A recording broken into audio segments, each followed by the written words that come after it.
เขามาหลอกย้อนบ่ฮู้นั้นดอกว่าน้องนั้นมีลูกผัวเที่ยวมาเที่ยวไปเหตุให้อายจนลงตัวจนหน้าตามัวหาเจ้าไปหมดทั้งใจบ่ฮู้ข้างในว่าน้องนั้นสิเป็นแก้วบาดคงใส่ตาแล้วมันแสบไปถึงข้างในหลงหักเจ้าแล้วหักเจ้าไปหมดทั้งใจแต่สุดท้าย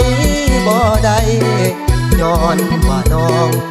มีครอบครัวโอ้ยจังแม่นมันคักเหตุให้ลงมักสุดท้ายน้องก็มีผัวมาบอกกับอายว่าบ่มีครอบครัวตัวเหตุยังทุนหัวมีผัว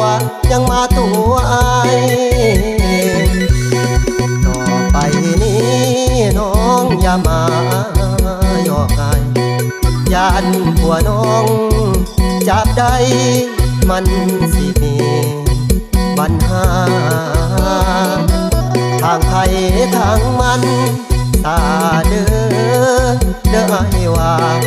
คนบ่ตกกะยาอายยันฟ้าสิพา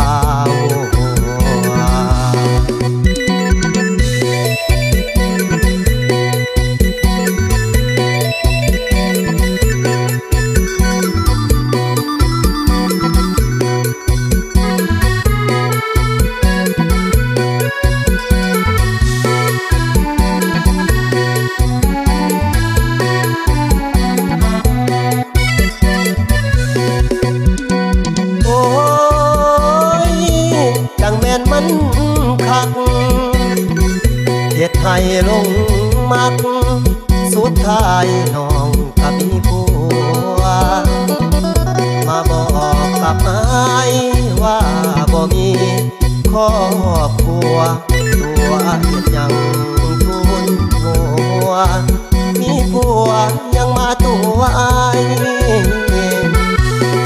ต่อไปนี้น้องอย่ามาหยอกอายย่านผัวน้องจับได้มันสิมีปัญหาทางไทยทางมันตาเด้อให้ว่าคนบ่ตกกะยาอายยันฟ้าสิพา